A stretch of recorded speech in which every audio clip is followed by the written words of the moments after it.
আসসালামু আলাইকুম। আজকে দেখাচ্ছি দারুণ মজার কার্পু মাছ ভাজা।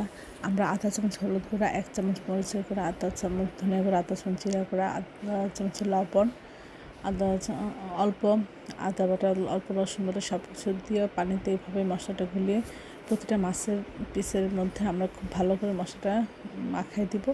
মশলাটা যত ভালো করে মাখাবেন ততই এর খেতে টেস্টি হবে। সব জায়গায় মশলাটা ঢুকলে টেস্ট বেড়ে যাবে।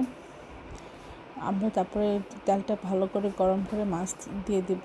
তারপরে লো হিটে আস্তে আস্তে অল্প করে আমরা এটা ভিতর দিয়ে মুচমুচে করে একটু ভাজবো।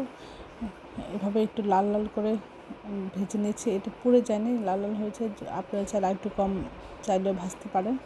এভাবে এক পাশে ভেজে নিয়ে উল্টে অপর পাশে ভেজে আমরা এটা নামিয়ে পরিবেশন করব।